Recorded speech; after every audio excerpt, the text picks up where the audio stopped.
We zitten hier in het American Hotel in Amsterdam. En interview met Devin Townsend die net zijn tournee heeft afgerond. Hi Devin, welcome. Hey, how's it going, buddy? Great intro. So, thank you first of all for doing this interview with us. Thanks for having me, man. Very great. And yes, your tour has ended. Yes. Finally. Yeah. Were you looking forward to the end? Well, I mean, I think it's been this like kind of perpetual tour for the past year. You know, like I before this one started, I was in Sweden and mixing deconstruction with Jens, and then we went out on tour, and now I got a 2-week promo, and then you know I go home for a short amount of time, and then we're back on tour again, and literally we're on tour like for the foreseeable future, right? Yeah. So I think if I think about the beginnings and the ends of it, it just leads to like depression. Oh, dear. But if you're just like, no, it's the job, and I really love it, right? So let's just like keep going, and when I get home, right? I've seen lots of pictures of you from the different Sexy. performances. I'll get back to that later. Yeah, right. But you have every time you have that energy, you have a lot of fun on stage. You have a lot of interaction with the audience. Yeah, yeah. How do you keep doing that? But because to be honest, if I was an artist and I saw constantly at least half of all the people with the iPhones in front of them making pictures, I would get a bit annoyed. But you seem to make having fun with that. Well, you know, I think it's like, honestly, it's like I can't do what I do without the support of people, right? And I think that, you know, the thing that I have come to the conclusion of over the past couple of years is it's a choice to do this. Absolutely. You know, I think there's like, a lot of times it's kind of like martyrish idea where it's like, oh, we're a musician and like, you know, and like we're doing the audience a favor and all this. But I really like thinking that it's like, well, it's a two-way street. You know, it's like it's a great job to have, and I can, you know, feed my family with it, and I can continue to make this kind of weirdo music that I've been making. And if the trade-off of that is to like say hi to people and like get your photo taken, I mean, God, man, I've, you know, I know exactly what I look like. I mean, it's like, I remember when I was younger, I was like, oh, I'm only gonna take photos from this side of my face because, you know, I don't have this one like fucked up tooth on this side or whatever, right? But I mean, to be perfectly honest, I'm just kind of like, nah, I know what I look like, and it's never going to get any better. In fact, it's going downhill every day, right? So if people want to take pictures or whatever, I mean, that's great, man. And I mean, YouTube and film it, sure, because I think ultimately I'm there to be an entertainer, and I like the job. True. Yeah. Absolutely. That's cool. Did you do something special on the last day of your tour? What did I do? Like throwing? I think I had a solid dump. Hurrah! Yeah, I know, totally. That was my, you know, I celebrate once a week, once a tour, whether or not I deserve it, right? No, I mean, it's like the whole end of tour prank thing has like never really been a big thing for me, right? No. It always just seems so like kind of Motley Crue-ish, you know what I mean? Where it's okay, I know, I hear you. But I mean, I like, what do we do? I think that the merch guy came out on stage in his underwear and like wiped down Annika's brow for her, right? But and I think, you know, we're going to be responsible for the cost of that for therapy with her. So absolutely. Well, it's going to be expensive. Absolutely, yeah. Okay, we have a surprise question. Go. Ta-da! Yeah. I have 2 pictures from a performance which you did in Utrecht. Excellent. I would like you to describe what you see on the picture for our listeners. Absolutely. And tell me what you were doing, what you were thinking, what went through your head at the time that the picture was taken. Okay, first one. Oh, that was the same. Whoa. Yeah, okay. That's a decent cup size. So this is me with a brassiere on my head. Yes. And it's a black brassiere. Beautiful. And it is. And it's of a larger size than I think I've ever seen in my life. And what was I thinking? Okay, I'm thinking a perfect fit. I'm thinking several things. Okay. I'm thinking, okay, first off, why does this never happen in real life? This was real. Oh no. Oh, no? Performances. just normal. Oh, okay. Performances, exaggerated versions of real life. Okay. Like there's very few times where I'll be walking down the street and a bra will come up and, you know. In Amsterdam it can happen. Yeah, but it's usually by random, not because it's like you know. So that's the first thing. Why does this happen in real life? Number 2, I wonder if this person had any skin disease because it's on my head. Ew. Number 3, I'm going to add that to the spank bank when I'm back into the bunk tonight. And number 4, why didn't this happen before I was married? I think that's the biggest. Oh, and number 5. I wonder if this was actually some really weird dude that threw this up. Man boobs. Totally. Man boob bra. Man boob bra. Yeah, hey, that's a nice name of a band. That's what I'm talking about, dude. Yeah. Yeah. Somewhere around 2008, you gave up drinking and smoking cannabis. Indeed. And now you have a press day in, of all places, Amsterdam. How the irony. Wow. Yeah. How do you cope with that? I masturbate furiously while crying. So you are the mighty master. I would absolutely have to say so.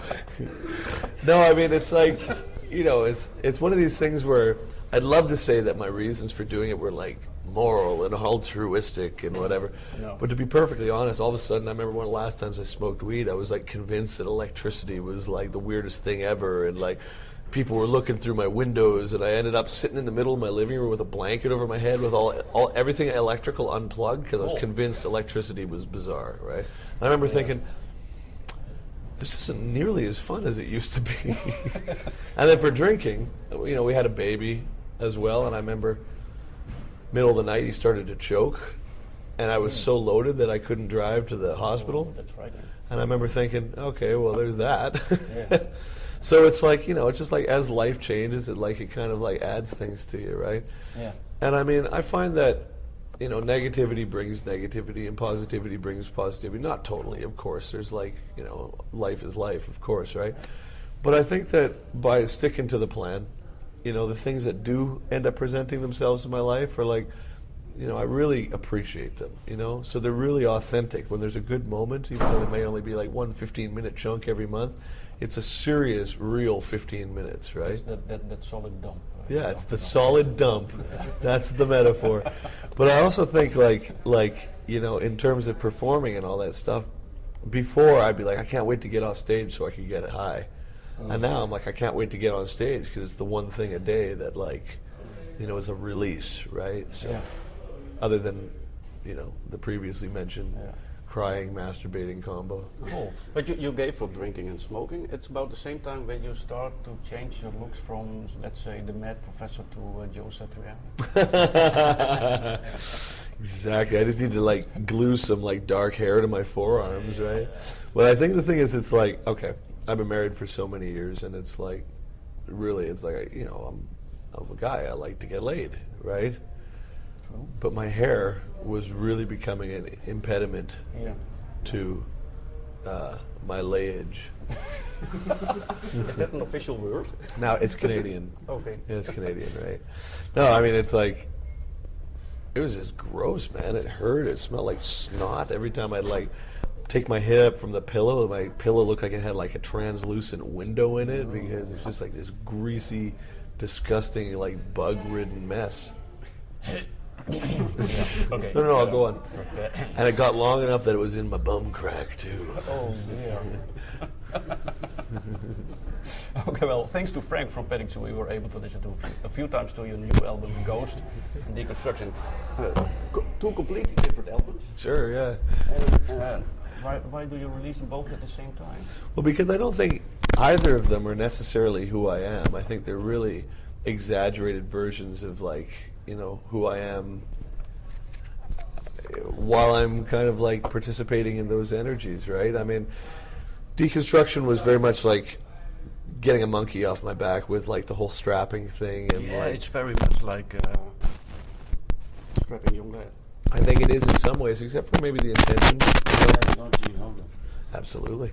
But I think also there's no nihilism. There's no sense of I'm making this music to fuck shit up. In all honesty, I was making that music to prove to myself that the reasons that I do make that music is because I'm good at it. And I have changed. And it's and I wanted to make a record of that sort of furious, sort of chaotic, sonic sensibility, but without letting it affect me, negatively, emotionally, So the whole time I was I wouldn't allow it to have that control over me, when in the past, strapping a lad, with everything, it was very much a process that always resulted in me feeling very poorly about what I've done, right? And then we go out on tour, and I'd have to like represent it in a way that I was just like, I really don't want to say these things. So I became on some level afraid of myself, like afraid that it was the music or whatever, as opposed to just like, no, it's you. I mean, I wrote Strapping Young Lad in my bedroom. City I wrote in my bedroom. It's you. You are Strapping Young Lad. I mean, Absolutely. live, of course, it's like it was a product of all of us. But I mean, dude, I wrote 90% of that music and produced it and lyrics. And so when people are saying, well, bring Strapping Young Lad back, I'm like, it never went away. It just changed. Yeah. So I needed to make deconstruction in order to say, well, look, of course I'm capable of doing this. And not only that, but with a sober mind, I can make it way more like hard to listen to. Yeah. And we'll add an orchestra to it, sure, and a choir. And you know what else? At 5 o'clock, I'm going inside and I'm going to watch TV. And on the weekends, I'm taking my kid to the park. You know, I'm not allowing this to kind of like control me in such a way as it did before. And then conversely with that, I wanted to make Ghost in order to say, okay, like on the last song of Deconstruction, the lyrics are very much like, okay, are we clear? Because this is something that's very important to me to say. This doesn't have control over me. I refuse to allow it to have control over me. However, of course, this is me. Of course, this comes naturally to me. But if you ask me what I prefer to do simple things. Okay. Because in all honesty, it's like, just because I can doesn't necessarily mean that I want to. And it's not that deconstruction as well is like just an obligation because it's something I felt I needed to do for myself. But I wanted to make that dichotomy very apparent because I think if it was just deconstruction, people would say, oh, hey, well, you're heading back in that direction. And if it was Ghost, people would say, hey, well, that direction's completely gone. And for me, what I wanted to say more than anything was just like, well, they're both there. They've always been there. Mm-hmm. And I choose to do that because I choose to do it. And I choose to do this because I choose to do it. And there's no reason for me to do anything other than what I truly feel like doing, specifically for somebody else. And from here, I truly believe I can do whatever I want, you know? And that maybe is the goal, is freedom, right? I know you're going to release two new CDs, and they're part of a whole package, 4 CDs. Yeah, yeah. And what I read on what you said in other interviews, what I read on the internet, is that it seems like the end of an era. Then it's Sorry. We can edit it. I tried to move my head away from it. Doesn't help. Okay. But what are you going to do after that? Something completely different? I got to mow the lawn. Yeah. Right. Well, I mean, to be perfectly honest, I've been making so much music for so long. Yeah. Like in the past, like 3 or 4 years. I mean, it's like Ziltoid, Key, Addicted, you know, Deconstruction, Ghost, you know, Ghost 2, like there's so much stuff that's been happening. Yeah. That I think I really needed to make it just to purge it, and now I need to sit back, enjoy some of it, make the shows awesome, make the tours really cool, and then when I do come back, it'll be, I don't even know yet, but I've got a lot of options. You still have the Ziltoid comic coming up? Absolutely, and it's like the Ziltoid comic is a precursor to the second Ziltoid record. Yeah. But I mean, will that be next? Maybe I'll do some sort of shitty pop record next. Maybe I'll, you know, just like, who knows? But I think ultimately, at this point, it's, that picture is just like so traumatizing. I think at this point, it's like, if I can just be honest with what I feel like doing right now, as opposed to like sort of going with the obligations that I'm feeling, you know, certain people have or expectations. Then I'll ultimately at least be happy, and that's more of a goal than anything right now. Sounds good. Yeah. Yes. Cool. You're going to record a DVD containing the live performance of the 4 albums. That's right. Yeah. And you're going to record it in the UK. Yeah. Why is that? I like the food. Oh, fish and chips. No, management is there. We got a new manager. Okay. Yeah, he's the guy who does Opeth and Catatonia, Andy Farrell. Yeah, he's great. He's great. And it's just the response there has been better than anywhere lately. So, you know, we can kind of assure ourselves that the show will be like full and like fun, right? So, I mean, I think big head, huh? Yeah, exactly. I think if we did, you know, DVD shows in like Des Moines or something, it was like, you know, 40 people there, right? Yeah. Okay. Devin, thank you very much. Thank you for the interview, dude. Like, awesome, man. Thank you, buddy. Thank you so Do much, man. you have time just a minute to do a station ID? Of course. What's it called? Well, I have a cheat sheet here. Oh, okay, yeah. This is the cheat sheet, and the name of the radio show Mix105Hardrock. Okay. You can say anything you want. Okay. Make it as funny as you want, Okay. but it's important. Okay. Finish with the slogan. Hard rock verdomd mooie plaatjes.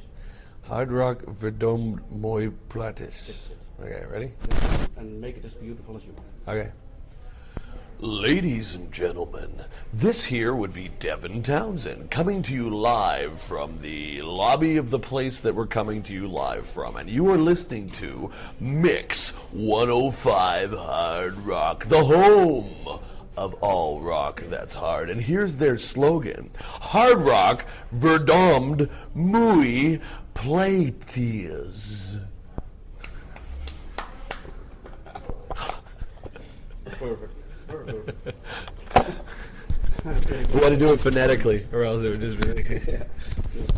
Well, we had Lemmy from Motorhead do it, and he had something like, "What do we have to say?" I don't know what I'm saying, but well, he did it anyway. He's awesome. Yeah. Thank you so much again, guys. Thank you.